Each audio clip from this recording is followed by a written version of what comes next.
పర్ఫెక్టస్ జైలుకు రాగానే చాలా భయపడ్డారు. అతన్ని ముస్లింలే రెచ్చగొట్టారని అర్థం చేసుకున్న కాజీ అతనికి మరణశిక్ష విధించలేదు. కానీ పర్ఫెక్టస్ మళ్ళీ రెచ్చిపోయి మహమ్మద్ని చాలా మొరటుగా అవమానించడంతో అతనికి ఆ శిక్ష వేయక తప్పలేదు. పర్ఫెక్టస్కి ఉరితీశారు. వెంటనే సమాజపు అంచుల్లో నివసిస్తున్న కొంతమంది క్రైస్తవులు అతని శరీర భాగాలను వేరు చేసి అమరవీరుని జ్ఞాపకాల కింద ఆరాధించడం మొదలుపెట్టారు. కొన్నాళ్ళ తర్వాత ఇషాక్ అనే మరో క్రైస్తవ సన్యాసి కాజీ వద్దకు వెళ్ళి మహమ్మద్ని అతని మతాన్ని ఆవేశంగా తిట్టాడు. అతను బాగా తాగైనా ఉండాలి లేదా మతి తప్పైనా ఉండాలనుకుని కాజీ అతన్ని స్పృహలోకి తేవడానికి చెంప చెల్లుమనిపించాడు. అప్పటికీ కూడా అతను మహమ్మద్ని అవమానించడం మానలేదు. చట్టాన్ని ధిక్కరించినందుకు అతనికి శిక్ష తప్పలేదు. 9వ శతాబ్దపు కోర్డోవాకి 1988లో బ్రాడ్ఫర్డ్కి చాలా తేడా ఉంది. అప్పుడు ముస్లింలు చాలా శక్తివంతంగానూ ఆత్మవిశ్వాసంతోనూ ఉన్నారు. ఈ క్రైస్తవ మతోన్మాదానికి మరణశిక్ష విధించడం వారికి ఇష్టం లేదు. వారి ఆలోచన శక్తి వారి ఆధీనంలోనే లేదని, పైగా వారు అమరవీరులయ్యేందుకు ప్రయత్నిస్తున్నారని అర్థమైంది. ఇతర మతాల గురించి తెలుసుకోవడానికి ముస్లింలకి విముఖత ఏమీ లేదు. బహుమతాలకు నిలయమైన మధ్య ప్రాచ్యంలో ఇస్లాం ఉద్భవించింది. శతాబ్దాలుగా అక్కడ భిన్న మతాలు ప్రజలు జీవిస్తున్నారు. తూర్పు క్రిస్టియన్ రాజ్యమైన బైజాంటియం కూడా అల్ప సంఖ్యాకులకు వారి వారి మత ధర్మాలను అవలంబించేందుకు స్వేచ్ఛ ఇచ్చింది. ఇస్లామిక్ రాజ్యంలోనే క్రైస్తవ మత ప్రచారాన్ని నిరోధిస్తూ ఎటువంటి చట్టమూ లేదు.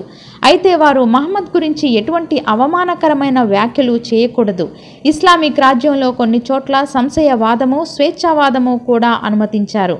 అయితే అది మర్యాదను అతిక్రమించినంత వరకే. కార్డోవాలో అటు కాజీకి ఇటు రామకుమారుడు అమీర్కి కూడా పర్ఫెక్టస్కి ఇషాక్కి మరణశిక్ష విధించడం ఇష్టం లేదు. కానీ వారిద్దరూ చట్టాన్ని వ్యతిరేకించటానికి అనుమతించలేకపోయారు.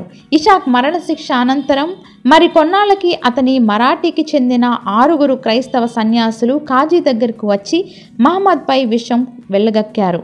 ఆ విధంగా ఆ వేసవిలో దాదాపు 50 మంది అమరవీరులయ్యారు. కార్డోవా బిషప్ మొజరబ్బులు కూడా ఈ చర్యను ఖండించారు. ఇటువంటి దూకుడు చర్యల పట్ల వాళ్ళు చాలా కలత చెందారు. అయితే ఈ ధోరణి 2 మాత్రం సమర్థించారు. పాల్ అల్వారో యూలోజియో అనే ఒక మతాచారుడు. ఈ అమరవీరులు తమ మతం కోసం ధైర్యంగా పోరాడి భగవంతుని సైనికులు అని అభివర్ణించారు. వీరు ఇస్లాంపై ఒక సంక్లిష్టమైన నైతిక దాడికి దిగారు. దీనిపై వ్యవహరించడం ముస్లిం అధికారులకు క్లిష్ట సమస్య అయింది. ఈ అమరవీరుల ధోరణి సమాజంలోని అన్ని స్థాయిలకు, వర్గాలకు వ్యాపించింది. స్త్రీలు, పురుషులు, సన్యాసులు, మతగురువులు, సామాన్యులు, పండితులు కూడా ఇందులోకి వచ్చారు. ఇందులో చాలామంది తమ ప్రత్యేకమైన పాశ్చాత్య అస్తిత్వం కోసం వెతుక్కుంటున్నారు. కొంతమంది మిశ్రమ వివాహాల సంతానం, అంటే తల్లిదండ్రుల్లో ఒకరు ముస్లిం, ఒకరు క్రైస్తవులు అన్నమాట. మరో కొంతమంది ముస్లిం సంస్కృతిని అనుసరించాలనే ఒత్తిడిని భరిస్తున్నవారు. వీరిలో కొంతమందికి అరబ్ పేర్లు తగిలించబడ్డాయి. కొంతమంది ప్రభుత్వ ఉద్యోగాల్లోకి బలవంతంగా నెట్టబడ్డారు. వీళ్ళు తమ అస్తిత్వాన్ని కోల్పోయినట్లుగా బాధలోనూ అయోమయంలోనూ పడ్డారు. తమ సాంస్కృతిక మూలాలు తెగిపోవడం అనేది ప్రతి వారిని కలతపెట్టే విషయం కదా. ప్రస్తుత సమయంలో కూడా ఎవరిని వారు నిలబెట్టుకునే క్రమంలో అది ఒక ధిక్కారపూరితమైన ప్రవర్తనకు దారితీసింది.